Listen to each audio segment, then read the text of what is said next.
Om Swastiastu. Halo pemirsa, jumpa lagi dalam Wacana Publik. Senang sekali saya Galuh Praba bisa kembali menyapa Anda, tentunya dengan sebuah tema yang nanti akan kita perbincangkan bersama. Khususnya di bulan Ramadan ini berkaitan dengan pengamanan Idul Fitri. Terutama tahun ini menjadi tahun yang begitu spesial karena tidak ada lagi pembatasan dan segala aturan lainnya. Artinya pemerintah mengizinkan masyarakat untuk kemudian pulang kampung ke kampung halamannya. Tentu euforia ini harus kita jaga bersama agar semuanya bisa sampai ke tempat tujuan dan kembali lagi ke tempat asal dengan selamat. Itu menjadi poin penting. Tentu kita akan berbincang dengan 3 orang narasumber yang sudah kami hadirkan di studio. Saya akan perkenalkan, di samping saya sudah hadir Bapak Abu Bakar Al-Jufri. Beliau adalah Kepala Cabang PT Jasara Harja Bali. Selamat datang Pak. Selamat siang Mbak. Selamat siang, silakan. Selamat selalu. datang dan terima kasih sudah bergabung bersama kami. Siap. Di sampingnya kami hadir Bapak Nyoman Sunaria, Kepala Bidang Angkutan Jalan Dinas Perhubungan Provinsi Bali. Selamat datang juga Pak. Terima kasih Om Swastiastu. Om Swastiastu. Dan terakhir ada Pak Made Subadi, Kasubag Anef Bagbit Opsnal Ditlantas Polda Bali. Selamat siang Mbak Galuh. Terima kasih dan kita langsung ngobrol aja ya Pak ya. Mungkin karena masyarakat juga sudah sangat antusias. Namun meskipun sebetulnya informasi sudah beredar banyak di media sosial, tetap saja ada 1-2 orang yang tidak ngeh gitu ya, intinya mau pulang saja gitu kan. Penting untuk kita ketahui mungkin dari Jasara Harja terlebih dahulu, kira-kira program apa yang sudah disiapkan untuk kemudian Idul Fitri, pulang kampung tahun ini. Baik Mbak Galuh, terima kasih para pemirsa. Kami di Jasara Harja Cabang Bali dalam rangka mempersiapkan untuk mudik gratis ya, mudik gratis di tahun 2023 itu di tingkat pusat, tingkat nasional. Siap. Jadi ada lebih kurang 500 kendaraan itu yang digunakan oleh masyarakat nanti dari Jakarta, tujuan Jawa Timur, Jawa Tengah, Jawa Barat dan Lampung. Nah, kalau di Bali tidak ada program mudik gratis. Yang ada program bagaimana kita memastikan memberikan jaminan kepada masyarakat yang masuk ke Bali, yang ke Pulau Bali nih aman, nyaman dan selamat di tempat. Itu penting ya, itu yang dipastikan. Baik. Nah, kami di Jasa Cabang Bali juga bekerjasama dengan 66 rumah sakit se-provinsi Bali. Jadi diharapkan nanti jika terjadi musibah kecelakaan, masyarakat aman, nyaman. Dilindungi oleh Jasara Harja. Artinya jika ada kecelakaan masyarakat bisa melakukan klaim begitu? Iya, jadi nanti kami bekerjasama dengan teman-teman kepolisian, dengan Dirlantas dan masing-masing Polres. Jika terjadi kecelakaan, kami siap untuk membackup, membantu korban kecelakaan. Nah ini mungkin banyak masyarakat yang belum begitu paham. Siap. Betapa pentingnya Jasara Harja ini sebetulnya bagi kita masyarakat dalam berkendaraan bepergian begitu, karena sebetulnya aman bersama dengan Jasara Harja. Mungkin boleh dijelaskan kepada masyarakat yang belum kurang mengetahui Pak. Baik, Jasara Harja ditugaskan oleh pemerintah untuk melaksanakan 2 undang-undang. Yang pertama Undang-Undang Nomor 33 Tahun 64 memberikan jaminan perlindungan kepada penumpang alat angkutan umum, darat, laut, udara dan kereta api. Nah, kalau terjadi kecelakaan di alat angkutan umum pasti dijamin oleh negara melalui Undang-Undang Nomor 33 Tahun 64. Yang kedua, melaksanakan Undang-Undang Nomor 33 atau Undang-Undang Nomor 34 Tahun 64 memberikan jaminan kepada korban kecelakaan di jalan raya. 2 undang-undang ini tugas misi Jasara Harja. Nah, bagaimana memastikan pengguna alat angkutan umum dan pengguna jalan dilindungi oleh negara oleh Jasara Harja. Seperti itu. Jadi sebetulnya sudah aman. Sudah aman. Tapi bukan berarti kita boleh kecelakaan. Jangan. Mungkin saya pindah dulu ya Pak ke Pak Sunaria karena saya minta komentarnya juga nih. Tahun ini sepertinya mulai sibuk lagi seperti sebelum pandemi Covid. Juga dari Polda Bali terutama personilnya pasti banyak. Tapi ke Pak Sunaria dulu deh, seperti apa mungkin Pak persiapannya di tahun ini? Ya, terima kasih dari kami dari perhubungan itu dari sisi kesiapan. Karena tadi di awal sudah disampaikan bagaimana nanti euforia masyarakat yang akan melaksanakan mudik, dan itu kan kita harus persiapkan dan itu kita harus pastikan bahwa yang melakukan kegiatan mudik ataupun balik itu kita pastikan dalam kondisi aman gitu. Nah, dari sisi perhubungan kami memastikan bahwa kami melakukan pelayanan peningkatan pengawasan untuk kendaraan angkutan umum. Mulai bulan Februari kami sudah melakukan inspeksi melalui kegiatan ramcek. Dan saat ini juga teman-teman kami juga sudah melakukan ke masing-masing pool untuk memberikan pelayanan. Dan kami juga sudah melakukan pengecekan ramcek di khusus untuk kendaraan AKDP. Itu di bulan Februari sudah hampir 43 kendaraan AKDP yang sudah kita cek. Kemudian kemarin laporan teman-teman yang melakukan kegiatan di pool itu hampir 47 kendaraan pariwisata yang sudah kita cek, dan kemudian hari ini juga masih berproses, dan nanti untuk kendaraan akap juga akan kita lakukan. Nah, kami berharap kepada operator, jadi yang belum tersentuh itu juga untuk melakukan perawatan secara berkala dan untuk melakukan ramcek juga. Nah, kemudian di sisi peningkatan pelayanan di pelabuhan penyeberangan, itu juga sudah dilakukan hal yang sama, baik di penyeberangan Padang Bae maupun penyeberangan di Ketapang Gilimanuk. Dan itu mereka dari laporan yang kami terima, informasi yang kami terima, mereka sudah siap untuk melakukan itu. Dan di Padang Bae sudah, kalau tidak salah di laporan dari KSOP dan stakeholder yang di situ itu hampir semua kapal yang sudah dilakukan ramcek dari 23 kapal yang disiapkan untuk di Padang Bae. Kemudian di Ketapang Gilimanuk hampir 50 kapal yang akan disiapkan juga sudah beberapa dilakukan ramcek ini. Artinya sudah dilakukan dan masih berjalan? Iya, masih berjalan. Dan kemudian kami yakin juga di udara juga akan dilakukan itu. Nah, terkait dengan hal yang lain, kami juga ingin memastikan bahwa ketersediaan logistik itu harus tersedia di Bali dalam kegiatan Lebaran ini. Jadi kami juga melakukan peningkatan pengawasan dan pengendalian supaya logistik itu bisa betul-betul tersedia. Dari sisi transportasinya, mungkin dari sisi kelancarannya itu juga harus dipastikan. Nah, hal yang lain, kami juga menyediakan data harian gitu untuk support dari stakeholder barangkali ketika memerlukan laporan data terkait dengan kegiatan yang ada di pintu masuk. Dan hal yang lain tentu saja kami juga akan memberikan support gitu kepada pihak kepolisian, kepada Jasara Harja untuk kita sama-sama melakukan kegiatan di lapangan, bagaimana nanti dalam mudik 2023 ini kita bisa berlangsung dengan aman, nyaman, dan kalau bisa tidak ada kecelakaan. Betul. Tentu saja itu yang kita harapkan. Ya. Pak Subadi juga pasti sudah tidak sabar untuk menyampaikan. Tahun ini sepertinya sudah diperkirakan akan membludak atau seperti apa, Pak? Baik, terima kasih Mbak Galuh. Dalam kesempatan sore hari ini kami sampaikan. Kebetulan juga kami sempat mengikuti Rakernis Korlantas kemarin di Bandung. Jadi dari informasi yang kami terima dari hasil survei dan analisa dari yang dilakukan dari Kementerian Perhubungan, jadi kemungkinan untuk arus mudik pada tahun ini mengalami peningkatan sampai dengan 123 juta yang pemudik yang akan melaksanakan arus mudik. Ya, dari situ diperkirakan jika dibandingkan dengan arus mudik tahun lalu peningkatannya sekitar 44%. Jadi angka yang cukup signifikan yang akan terjadi. Oleh karena itu semua sudah melakukan upaya di sini. Bagaimana dengan Polda Bali? Untuk Polda Bali sudah barang tentu akan melakukan persiapan. Yang jelas dari Polda Bali untuk mengantisipasi arus mudik kali ini tetap akan menggelar operasi yang namanya operasi Ketupat Agung tahun 2023. Jadi khususnya kita dari Direktorat Lalu Lintas dalam hal ini juga sudah mempersiapkan baik itu personil, sarana dan prasarana, termasuk juga cara bertindak yang akan kita lakukan. Untuk Direktorat Lalu Lintas sendiri dalam rangka mengantisipasi operasi Ketupat Agung tahun 2023 ini, kami sudah menyiagakan lebih dari 1.300 personil lalu lintas. Kemudian didukung oleh sarana prasarana baik itu roda 2, roda 4 maupun sarana yang lain seperti CCTV untuk memantau perkembangan arus situasi lalu lintas yang terjadi selama pelaksanaan arus mudik.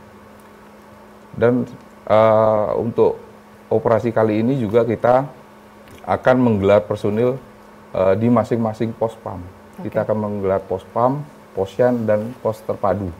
Yang itu nantinya kita akan tetap berkolaborasi, bekerja sama dengan stakeholder maupun instansi terkait dalam pelaksanaannya. Dengan tujuan yang sama, bagaimana menciptakan mudik Lebaran kali ini bisa berjalan dengan baik dan lancar. Dan kita sedapat mungkin bisa menekan dari angka kecelakaan lalu lintas. Kan demikian Pak, betul. Harapannya kita. Nah, di samping itu juga, di samping kita memastikan pelaksanaan mudik berjalan dengan baik dan lancar, kita juga dalam hal ini akan mengantisipasi beberapa kemungkinan-kemungkinan yang akan terjadi. Apalagi situasi seperti sekarang masih pancaroba, cuaca yang berubah-ubah, Betul. dikhawatirkan akan terjadi bencana, kita juga sudah mengantisipasi dan mempersiapkan CB-CB yang tepat untuk mengantisipasi apabila terjadi bencana alam. Termasuk juga nanti kita di Bali ini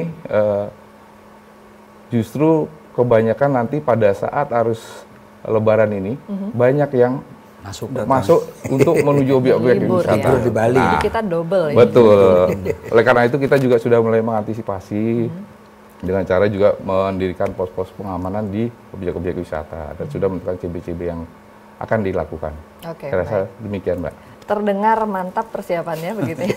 Tapi kita di lapangan juga nanti tentu bukan hanya pihak-pihak, artinya bapak-bapak ini saja yang bekerja keras, masyarakat juga harus dong untuk mengikuti juga aturan yang berlaku. Karena rugi kalau misalnya segala fasilitas sudah disiapkan tapi ternyata masih kurang dari masyarakatnya, tertibnya begitu ya. Nah, saya kembali lagi tertarik mungkin sedikit kebijakan pemerintah nih mulai tanggal 19 nih. 19 sudah libur nih sampai dengan Jadi tanggal lebih 25. panjang Lebih ya, Pak, panjang ya? nih. Nah, Bali Lebih panjang. siap-siap untuk menerima wisatawan masuk ke Bali. kan Betul. gitu. Nah, ini menarik karena tadi disampaikan tentu kita untuk mencegah kecelakaan. Saya mau tahu dong Pak, mungkin perbandingannya ke Pak Asbadi dulu, kecelakaan dari tahun-tahun sebelumnya supaya masyarakat ada bayangan. Oh gitu, baik. Jadi dalam kesempatan ini kami sampaikan hasil analisa dan evaluasi kami selama pelaksanaan operasi Ketupat Agung 2022. Jadi jika dibandingkan dengan operasi tahun 2021, Ya.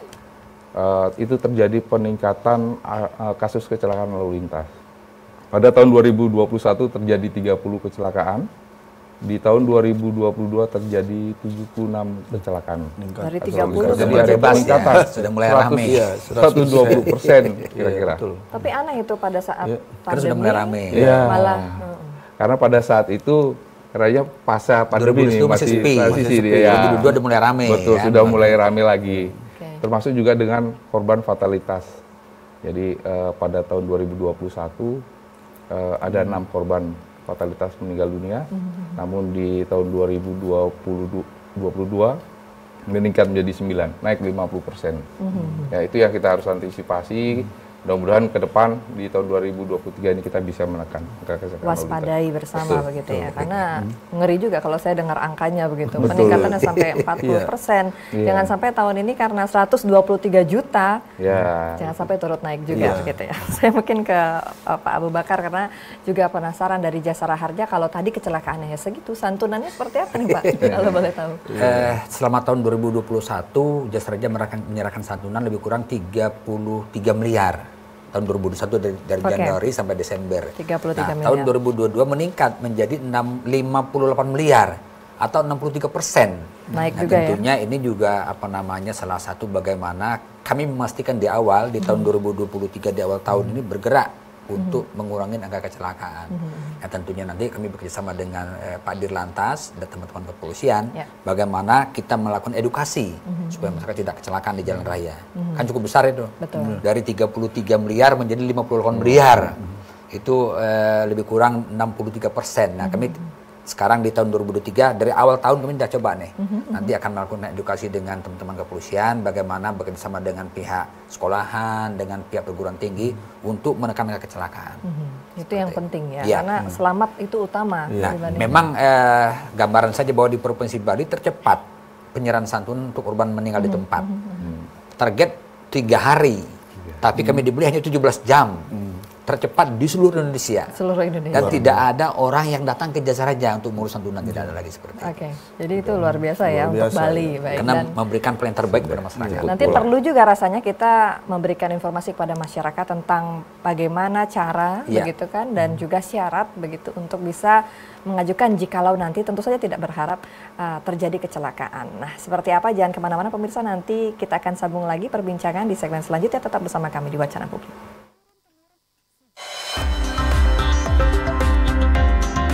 TVRI Bali, media pemersatu bangsa.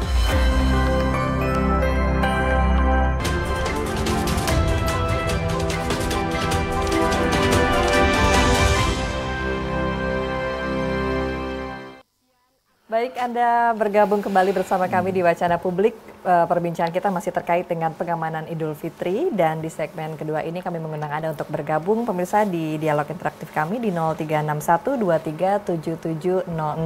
Bagi Anda yang ingin bertanya, nanti akan ada souvenir dari Jasara Harja. Ada souvenir dari Jasara Harja. Menarik ini karena penting sekali, terutama bagi Anda yang sudah mempersiapkan diri untuk pulang kampung tahun ini setelah mungkin bertahun-tahun tidak pulang kampung ya. Betul. Sudah kangen dengan kampung halaman dan keluarga di jauh di sana begitu. Saya akan kembali ke Pak Abu Bakar karena penting tadi juga untuk kita ketahui bersama bagaimana sih sebetulnya prosedur kita sebagai masyarakat jika nantinya terjadi kecelakaan ternyata bisa mengklaim asuransi lah ibaratnya ya. Mungkin boleh dikoreksi kalau saya salah, silakan Pak. Baik, masyarakat punya hak ke Jasara Harja atau ke negara. Penumpang alat angkutan umum, darat, laut, dan udara termasuk kereta api. Kenapa? Karena penumpang udah bayar tiket, ongkos angkut, itu udah bayar premi Jasara Harja, udah include. Nah, tentunya begitu ada terjadi kecelakaan, masyarakat boleh mendapat haknya dari Jasara Harja. Yang pertama adalah laporan dari pihak kepolisian, darat pihak kepolisian, kalau di laut itu melalui perhubungan, kalau misalnya di kereta api dari KAI, laporan kecelakaan selesai, nanti kami yang bergerak untuk membantu proses. Itu di darat angkutan umum ya. Nah kalau misalnya terjadi di jalan raya, misalnya penyakit tabrak motor sama motor tabrakan sama mobil, nah itu juga cukup lapor ke teman-teman kepolisian. Lapor ke teman-teman kepolisian, nanti kami yang menjaminkan korban ke rumah sakit.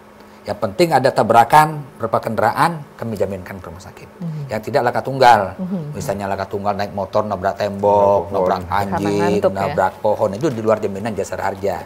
Jadi begitu ada kecelakaan, lapor kepada teman-teman kepolisian, kami yang bergerak untuk memastikan. Kami sudah kerjasama dengan teman-teman kepolisian, dengan 66 rumah sakit. Begitu ada korban masuk rumah sakit, pihak rumah sakit menginfokan ke Jasara Harja, langsung kami terbitkan jaminan. Sehingga korban tidak ada biaya yang dikeluarkan lagi, langsung kami jaminkan aman nyaman berobat di rumah sakit. Adakah syarat lainnya mungkin Pak untuk kemudian mengajukan klaim tersebut? Kalau kecelakaan untuk yang meninggal dunia, salah satu syaratnya adalah ahli waris ya. Kalau meninggal dunia, ahli warisnya yang pertama janda atau duda yang sah, istri atau suami yang sah, atau tidak ada janda atau duda yang sah, anak-anak yang sah atau orang tua yang sah. Ada 3 saja, janda atau duda yang sah, anak-anak yang sah, orang tua yang sah. Syaratnya ya KTP ahli waris, KTP istri, kalau meninggal suami, surat nikah, kartu keluarga, surat kematian. Udah, gampang sekali. Mudah ya. Yang penting lapor kepada teman-teman kepolisian. Ini yang biasanya nggak lapor ya Pak? Nah, jangan kecelakaan disembunyikan, nggak usah lapor saja. Dilaporkan nanti haknya dibayarkan. Tentunya nanti dari pihak kepolisian akan proses bagaimana proses mekanisme yang ada di kepolisian. Nah itu tadi menarik juga, sebetulnya tadi sudah disampaikan bahwa prosesnya sekarang semakin singkat. Makin singkat.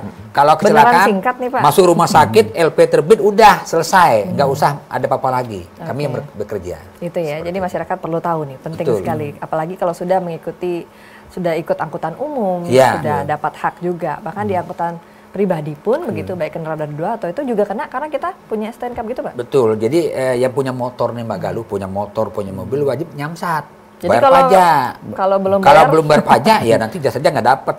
Jadi makanya patuhin pajak, bayar pajak, bayar SWD, KLLJ, nah nanti ada kecelakaan dijamin Jasara Harja. Kalau nggak bayar pajak, nggak nyamsat, nggak dijamin Jasara Harja. Nah itu dia ya, penting sekali. Boleh dong Pak Sunarya juga menimpali, jadi kalau betul disampaikan tadi, kalau ada kecelakaan dan lain sebagainya juga akan langsung berkoordinasi dengan Jasara Harja. Iya, jadi kami kondisi saat ini ya kami bisa sampaikan bahwa untuk kondisi angkutan umum di Bali secara umum kan sudah sangat baik. Jadi untuk meminimasi kecelakaan yang diakibatkan oleh kendaraan sepeda motor, kendaraan pribadi, sebaiknya itu menggunakan angkutan umum. Jadi yang jelas meskipun tadi disampaikan bahwa ada jaminan gitu ya, namanya juga itu alangkah baiknya itu jadi dari sisi hal yang lain, barangkali dari sisi kelaikan jalan, kemudian dari sisi administrasi kendaraan sudah pasti akan lebih lengkap, itu di kendaraan umum pasti sudah sangat siap untuk itu. Dan kami berharap masyarakat untuk menggunakan kendaraan umum. Hal yang lain barangkali ini kan kalau mungkin situasi betul yang disampaikan oleh Pak Subadi tadi, kalau terjadi lonjakan itu memang akan berpotensi untuk membuat kemacetan gitu. Nah, kemacetan ini barangkali kalau bisa dikurangi dengan menggunakan angkutan umum segala macam, alangkah baiknya nanti pergunakan angkutan umum. Dan kami juga berharap itu dalam mudik ini mungkin ada komunitas, ada paguyuban atau hal yang lain yang bisa membantu untuk mengantar saudara-saudaranya untuk ke pulang kampung, itu akan lebih baik, itu barangkali dari akan lebih baik, mungkin akan lebih terjamin gitu dibanding berangkat sendiri-sendiri. Yang satu berpotensi untuk membuat kemacetan, kemudian yang berikutnya mungkin dari sisi keselamatan juga mungkin dari sisi keselamatan karena mungkin capek situasi di jalan, ya ini juga harus perlu kita siapkan dan diantisipasi sejak awal. Saya kira itu. Tapi tren sampai terakhir begitu Pak, bagaimana sih respon masyarakat atau keinginan masyarakat untuk menggunakan kendaraan umum? Kalau untuk respon masyarakat ini kan untuk menggunakan angkutan kendaraan umum mungkin selalu meningkat gitu ya. Jadi selalu meningkat. Tadi saya dapat informasi dari teman-teman yang ada di Terminal Mengui. Jadi untuk minggu-minggu ini sudah mulai meningkat. Kemudian untuk kendaraan umum yang dulu zaman waktu Covid itu belum operasional gitu, sekarang sudah mulai operasional. Termasuk juga mungkin ada beberapa operator baru yang sudah sangat siap untuk melakukan membantu masyarakat untuk ketika melakukan aktivitas perjalanan maupun mudik dalam rangka ini gitu. Baik, saya minta tanggapan Pak Subadi juga nih, karena diimbau tadi masyarakat untuk menggunakan transportasi umum untuk menghindari kemacetan. Sepakat dengan itu Pak? Sangat sepakat sekali tentunya. Dan kami juga mengimbau kalau bisa ya sedapat mungkin mengurangi, meminimalisir menggunakan kendaraan roda 2. Karena? Ya, karena dari hasil evaluasi juga, jadi kecelakaan yang ada saat ini banyak sekali melibatkan roda 2 dalam kecelakaan tersebut. Kebetulan kami dengan pihak Jasa Raharja sudah menjalin kerjasama dan kita sudah punya aplikasi yang sama untuk bisa menunjang dalam pelaksanaan tugas, terutama di IRSMS. Jadi mempercepat juga tugas dari Jasa Raharja. Dan untuk meminimalisir perbedaan data yang ada kan gitu Pak ya. Jadi pada saat kita anggota kami menginput terjadi kasus kecelakaan lalu lintas, jadi sudah langsung online, connect dengan Jasa Raharja, jadi balance artinya. Nah, terkait hal tersebut tadi juga kami menghimbau kepada masyarakat mungkin kedapatnya menggunakan angkutan umum, ya untuk bisa kita mencegah lah. Tapi sebetulnya apa sih Pak penyebab terjadinya kecelakaan, terutama pada saat mudik nih Pak? Ya, kalau dari faktor-faktor penyebab kecelakaan lalu lintas yang terbanyak adalah faktor dari pengemudi, human error-nya. Ya, apakah itu mungkin faktor kelelahan sehingga dia mengantuk, tidak waspada dalam mengendalikan kendaraan, atau mungkin menggunakan handphone sehingga tidak bisa berkonsentrasi dengan baik. Mungkin juga dipengaruhi oleh minuman alkohol, ya mengakibatkan juga yang sama. Kemudian anak-anak juga, faktor umur, usia. Nah, itu yang harus diperhatikan. Emosional ya. Betul. Jadi kan belum ahli dalam mengendalikan kendaraan. Itu sebetulnya faktor utamanya dari yang perlu kita perhatikan bersama begitu ya, terutama masalah lelah ini di jalan. Tapi Jasa Raharja dan juga pihak terkait sudah menyiapkan ya Pak ya, beberapa pos ini seperti apa Pak? Kami bekerjasama dengan teman-teman dari perhubungan, nanti dengan kepolisian, di mana ada mungkin berapa pos yang kita siapkan, lebih kurang 37 pos pengamanan, pos terpadu dan pos pelayanan. Pantau juga ada kan ya, Jadi begitu ada kecelakaan, terjadi musibah, teman-teman di pos nanti segera melakukan bantuan, menginfokan kepada kita yang ada di pos, nanti masuk rumah sakit langsung kita cover seperti itu. Nah, ini dia yang juga menjadi pertanyaan, masalah santunan Pak. Seberapa besar sih santunan yang akan didapatkan oleh masyarakat jika terjadi kecelakaan? Kalau meninggal dunia santunannya itu 50 juta kepada ahli waris. Kalau untuk perawatan, pengobatan maksimal 21 juta. Kalau misalnya itu cacat maksimal 50 juta. Jadi ada santunan meninggal dunia, perawatan, cacat tetap. Ini 3 komponen. Seperti itu. Jadi angkanya juga tidak kecil ya Pak ya? Cukup lumayan besar sih. Tapi jangan mau. Jangan mau santunan besar 50 juta nggak usah. Baik. Kita kembali lagi ke pengamanan di saat nanti menuju mudik Lebaran gitu pada saat Idul Fitri tahun ini. Saya ke Pak Sunaryo sekali lagi karena ingin tahu juga di pelabuhan terutama ini kan menjadi tempat yang paling banyak dipilih. Kalau saya salah nanti boleh dikoreksi ya Pak ya. Seperti apa sebetulnya kondisi kalau yang di tahun-tahun sebelumnya di pelabuhan sepadat apa sih Pak? Ya, kalau artinya kan nanti titik kemacetannya itu pasti akan terjadi gitu ya di pelabuhan-pelabuhan, utamanya di pelabuhan dari sisi barat, di pelabuhan Gilimanuk, karena potensi untuk masyarakat akan mudik itu kan banyak. Nah itu juga nanti ini kan tergantung juga kesiapan yang lain gitu. Kami sih berharap tidak terjadi gangguan tidak terjadi cuaca yang tidak baik gitu sehingga itu bisa memperlancar. Kalau mungkin terjadi itu akan membuat tundaan. Nah tundaan ini kalau dalam jumlah besar itu pasti akan terjadi juga penumpukan. Nah, penumpukan ini akan membuat kemacetan juga. Nah, untuk stakeholder yang di pelabuhan, saya yakin juga di pelabuhan penyeberangan sudah menyiapkan diri untuk itu. Jadi belajar dari pengalaman-pengalaman sebelumnya. Jadi sudah dilakukan evaluasi bagaimana nanti pelaksanaan itu akan selalu lebih baik ke depannya. Nah, skenario itu juga sudah dilakukan oleh khususnya teman-teman yang ada di kepolisian ya. Pasti itu sudah dilakukan.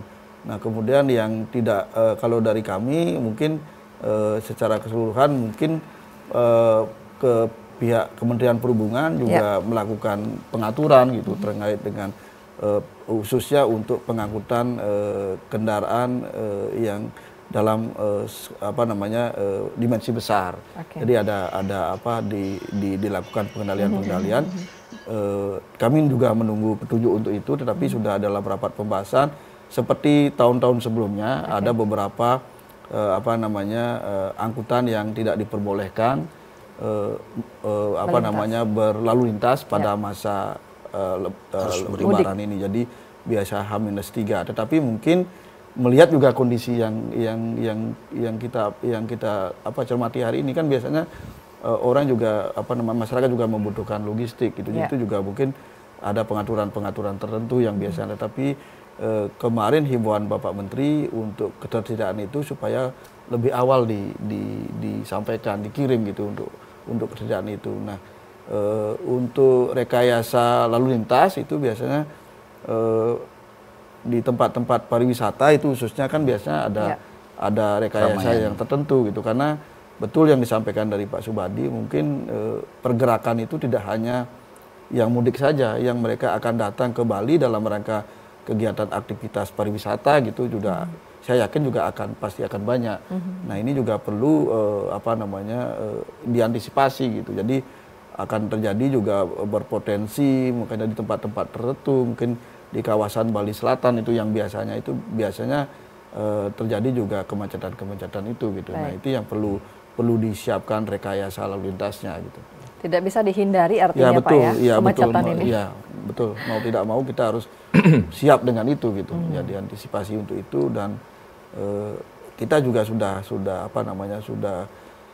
berkoordinasi, sudah kerjasama dengan stakeholder yang terkait dan secara di lapangan ya sudah kita bisa lakukan dengan baik. Baik, mungkin kita akan jeda sejenak Bapak sekalian, nanti kita akan sambung lagi di segmen selanjutnya. Pemirsa jangan kemana-mana, tetap bersama kami di Wacana Publik.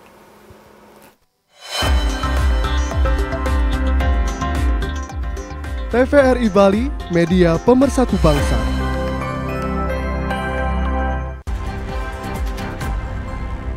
Kami telah menyiapkan beragam informasi penting dan menarik lainnya dalam Bali hari ini selama 1 jam ke depan. Saudara, Presiden Joko Widodo mendapatkan suntikan vaksin booster COVID-19 dosis kedua di Istana Kepresidenan Bogor. Pemberian vaksin booster dosis kedua untuk Presiden Joko Widodo ini menggunakan vaksin buatan dalam negeri produksi PT Bio Farma, yakni vaksin Indovac. Pelaksanaan pendampingan capaian aksi pencegahan korupsi melalui Monitoring Center for Prevention (MCP) di Provinsi Bali dapat diraih secara baik oleh 3 daerah di Bali. Pencapaian ini menjadi yang tertinggi dari 34 provinsi dan semua kabupaten kota se-Indonesia. Kami berjuang untuk membawakan berita hingga sampai ke masyarakat. Tidak peduli kapan dan dimanapun mereka berada. Kami tidak pernah menyerah menjadi jurnalis yang jujur dan amanah. Hilangkan berita-berita settingan dan framing yang bisa menghancurkan nilai-nilai fundamental jurnalistik. Berita-berita yang kami sajikan adalah berita yang aktual, faktual, dan beretika. Bukan informasi hoax yang kami hadirkan, namun berita yang mendidik dan disajikan dalam kemasan yang tentunya menghibur.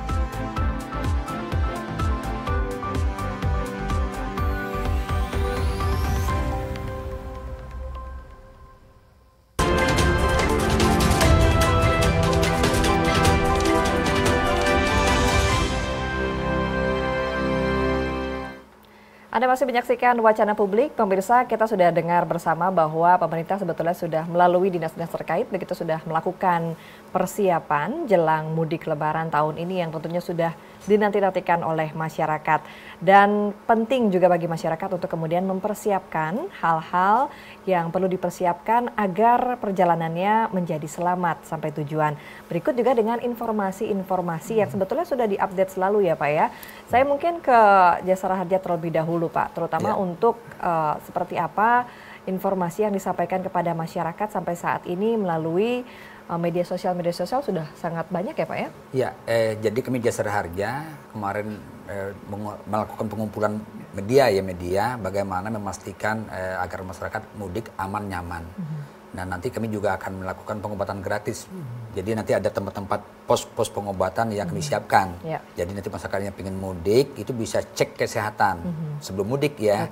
Misalnya minta obat gratis, nanti dokter gratis kami siapkan di pos-pos nantinya.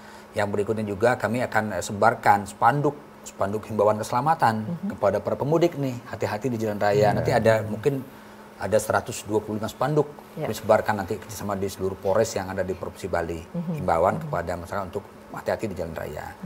Nah, yang unik juga nanti mungkin kami juga akan memasang stiker di kendaraan angkutan umum. Jika terjadi kecelakaan hubungin Jasara Harja gitu supaya selalu ingat cepat lebih aman nyaman gitu. Kami tidak ingin lagi adanya kejadian-kejadian yang korban antisipasi korban, tidak ada korban kecelakaan yang terjadi di jalan raya. Tapi ada target nggak? Jika terjadi kami siap. Target artinya supaya tidak terjadi kecelakaan pastinya ya? Tentunya kami terus melakukan edukasi kepada angkutan umum pertama Pak Sunarya ya. Untuknya angkutan umum itu harus betul-betul safety.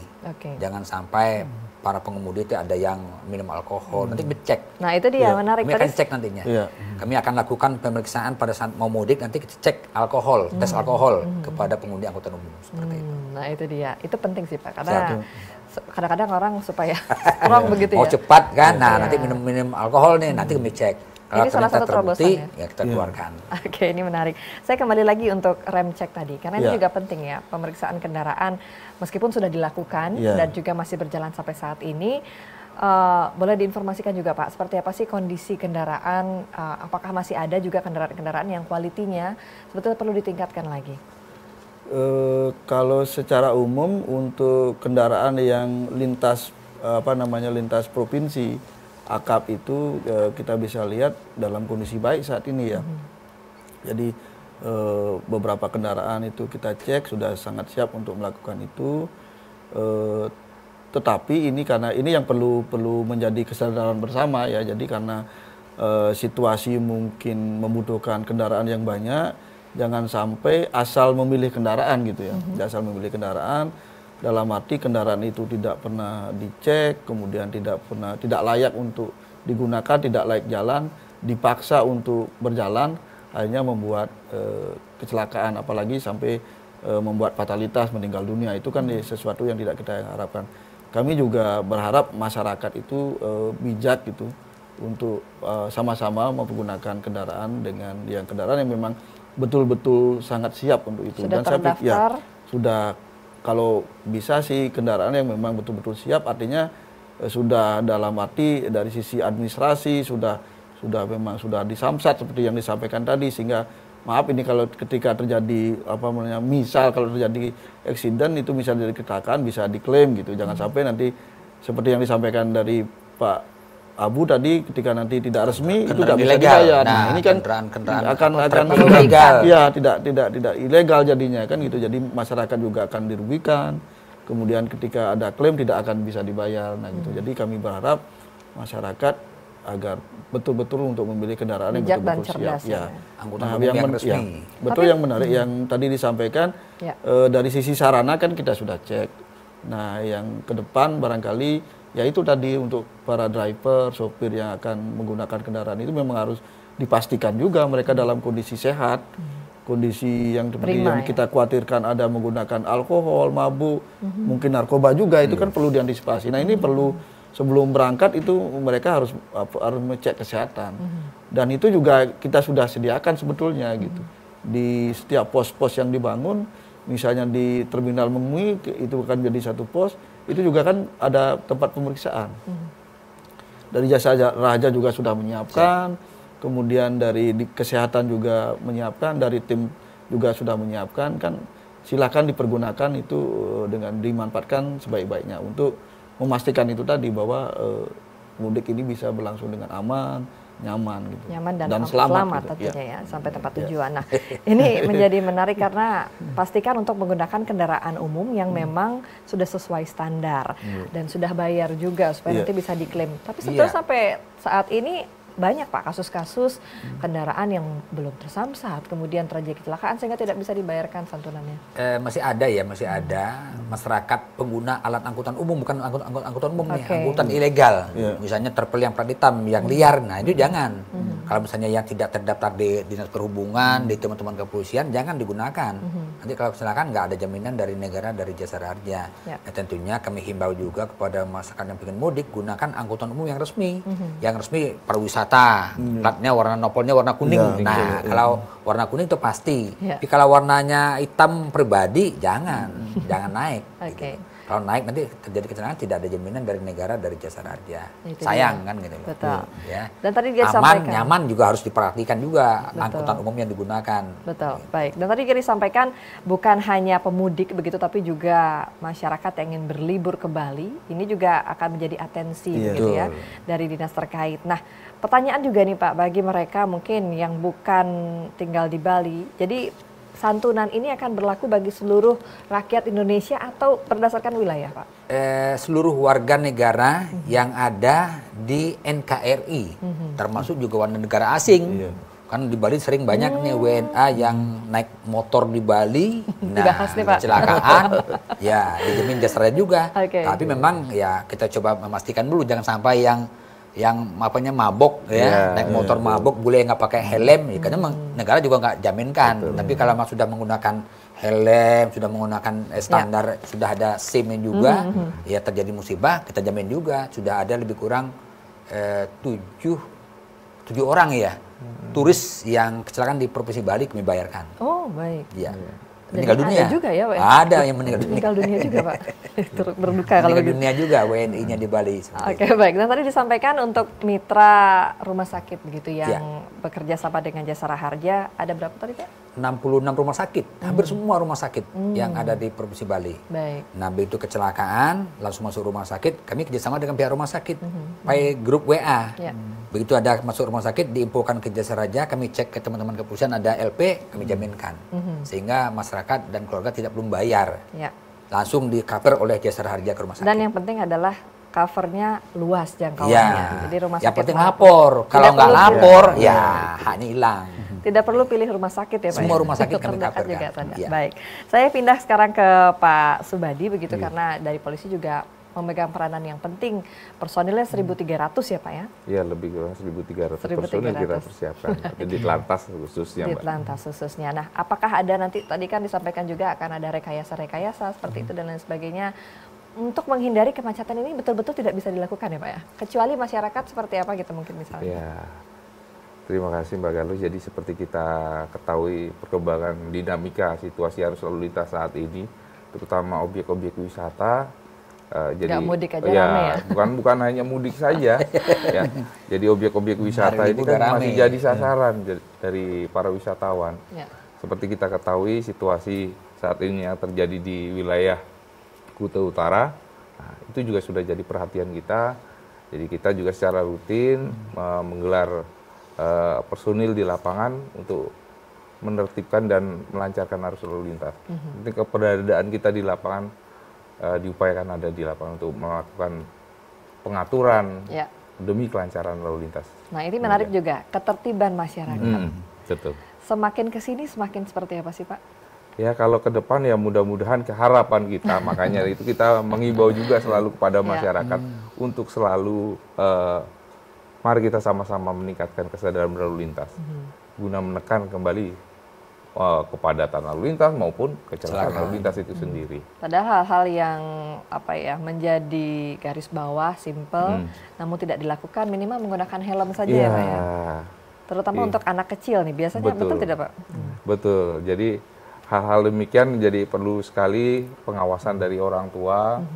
Dalam hal ini, mari kita sama-sama menjaga putra-putri kita. Ya. Jangan sampai putra-putri kita menjadi korban kecelakaan lalu lintas. Nah, yang menjadi perhatian juga pada saat mudik lebaran biasanya adalah keluarga-keluarga baru begitu, yang mungkin baru memiliki, tidak hanya baru ya sebetulnya, yang menghindari menaiki kendaraan umum untuk dengan alasan agar lebih murah.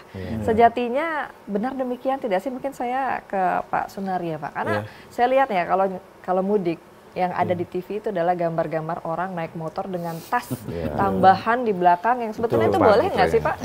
Nanti ke Pak Subadi juga ya, Pak Sunaria dulu. Ya artinya kalau sekarang ini dengan kondisi angkutan umum ini kan kita sudah lakukan perhitungan-perhitungan gitu. Jadi sebetulnya kalau dihitung-hitungan uang itu kan kita relatif ya.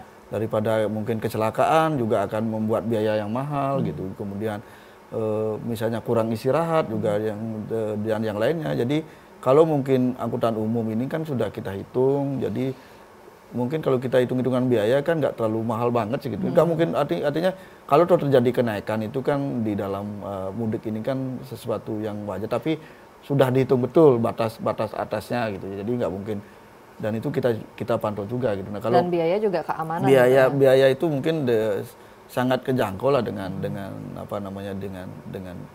keadaan masyarakat yang apalagi ada sekarang. Program mudik gratis. Ya kalau mungkin kami sih berharap ada bantuan gitu dengan bantuan dari komunitas. Tadi di awal saya sudah sampaikan, komunitas, paguyuban, atau mungkin stakeholder yang lain, institusi yang punya kemampuan untuk itu, mungkin sambil silaturahmi gitu ya. Jadi mungkin di Bali mungkin susah kumpul, mungkin di saat mudik gratis mungkin lumayan waktu mungkin di atas, kalau ke Banyuwangi yang terdekat mungkin itu butuh waktu 4 jam gitu kan, lumayan untuk bersilaturahmi di situ, apalagi yang tempatnya jauh gitu ya. Jadi daripada nanti berangkat secara individu-individu gitu ya. Nah, itu juga dalam tanda kutip sangat rawan untuk dari sisi kecelakaan, apalagi cuaca nggak menentu sekarang ini, apalagi cuaca tidak menentu, kemudian dari sisi toh juga biaya pasti akan keluar juga gitu ya. Jadi lebih terjamin mungkin ketika menggunakan angkutan umum gitu. Betul. Dan saya sih lebih sepakat juga ya, karena cuaca satu, kemudian keamanan. Kita nggak perlu capek-capek, tidur langsung selesai. Dan sehat sampai di rumah kan gitu. Itu dia. Nah, saya ke Pak Subadi deh, tapi sayangnya harus iklan ternyata Pak. Mungkin disambung nanti, karena sebetulnya boleh tidak sih dalam kendaraan roda 2 yang paling banyak digunakan oleh masyarakat Indonesia itu ada tambahan-tambahan bagasi di belakangnya. Nanti boleh komentarnya sedikit ya Pak ya. Jangan kemana-mana, pemirsa, tetap bersama kami.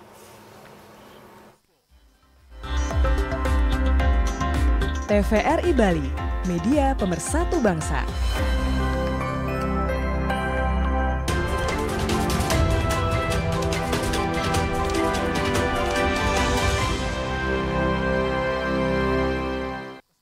Langsung ke Pak Subadi begitu, karena tadi terpotong mau nanya komentar soal sebetulnya boleh tidak sih kendaraan roda 2 itu punya bagasi ekstra di belakang. Baik, dari segi aturan memang sudah kita ketahui kendaraan roda 2 itu peruntukannya bukan untuk ngangkut barang, kan demikian. Betul. Apalagi melebihi kapasitas maupun dimensi. Itu sangat berpengaruh terhadap dia mengemudi. Makanya itu akan riskan terjadi kecelakaan. Demikian juga dengan pengemudi yang lebih dari 2 orang. Aturannya kan 2 orang. Terhadap mungkin masyarakat yang masih melakukan aktivitas tersebut. Jadi kami himbau demi keselamatan, jadi diupayakan ikuti aturan berlalu lintas. Nah, apabila kita menemukan kejadian demikian pasti anggota kita di lapangan akan mengambil tindakan, Mbak. Ya, kita ada beberapa upaya yang kita lakukan selama operasi ini, baik itu upaya preemptif, secara edukasi, himbauan, kemudian ada preventif dan represif atau penegakan hukum. Kemungkinan untuk kasus-kasus yang demikian bisa juga kita lakukan penindakan.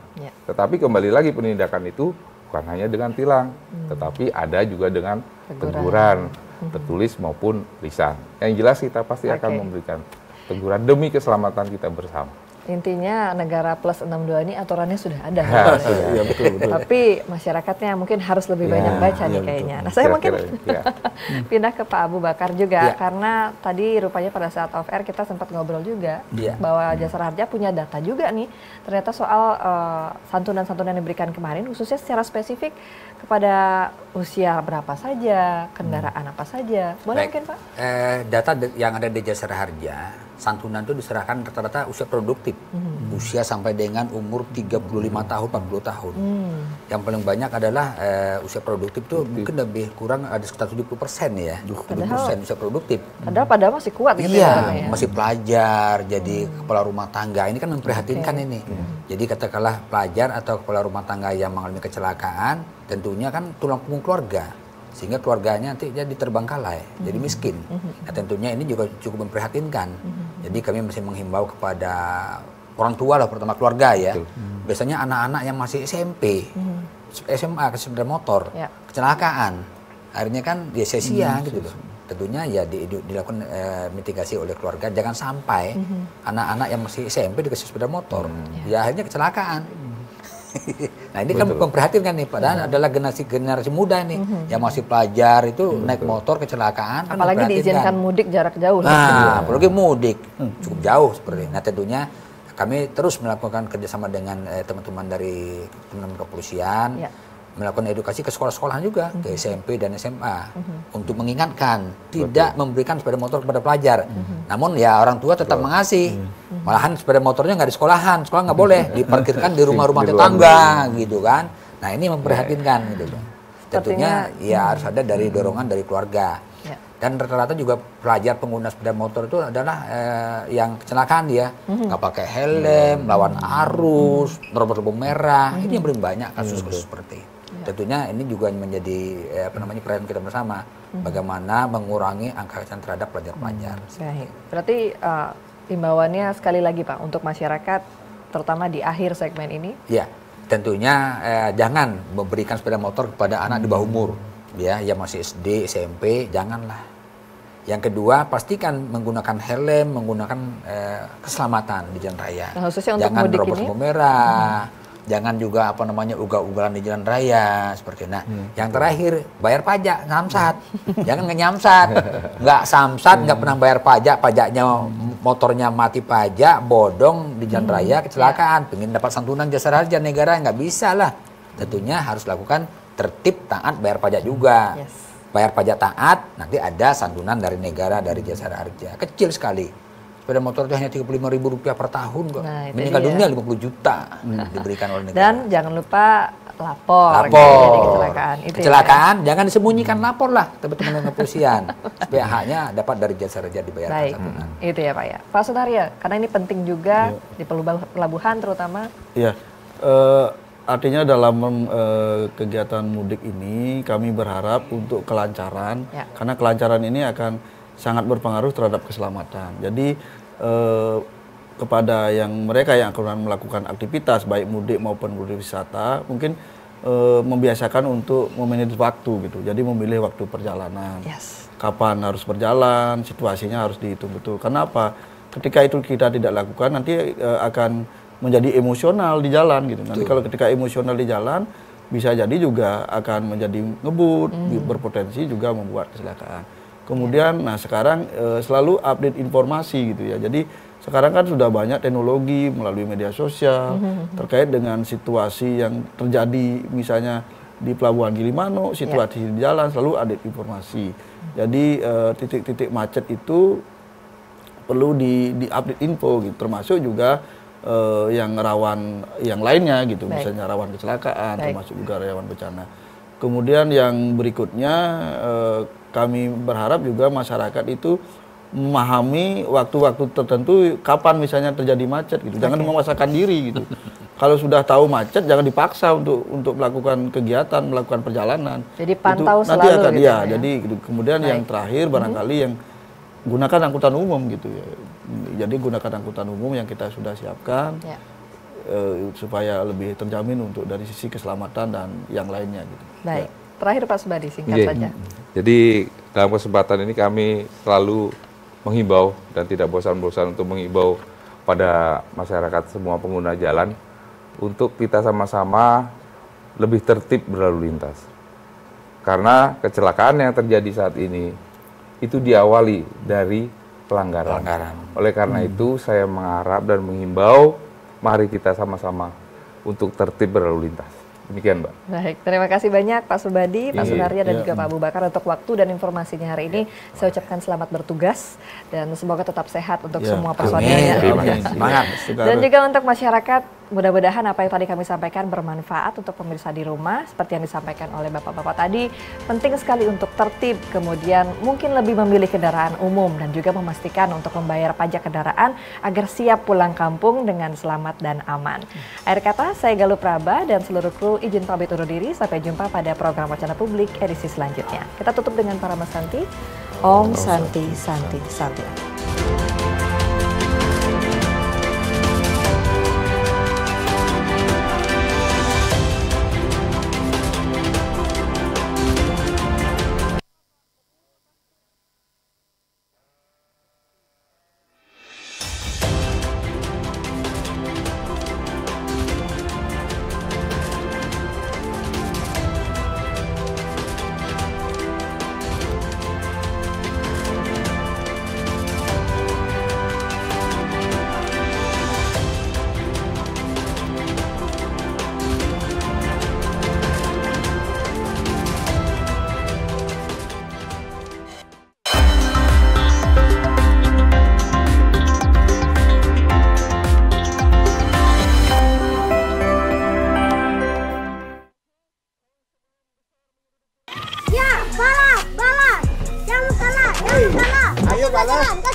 Weh, nak ngudiang tuh, yuk tajan, balas, apa kal balas?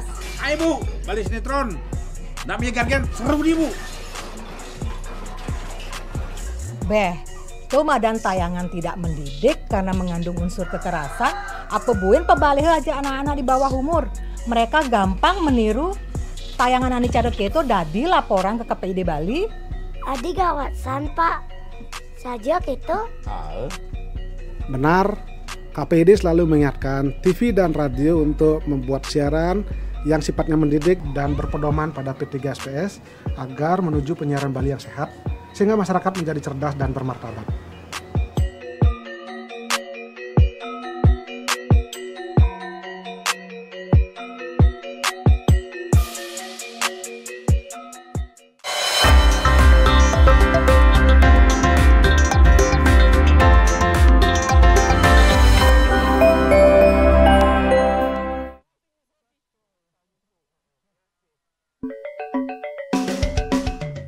Ayo, ikutilah audisi Bintang Pop Bali Cilik 2023. Audisi tahap pertama, 17 Februari 2023. Tahap kedua, 17 Maret 2023. Tahap ketiga, 21 April 2023. Tahap keempat, 19 Mei 2023. Kategori umur 7 sampai dengan 11 tahun. Ayo, daftarkan diri Anda sekarang juga.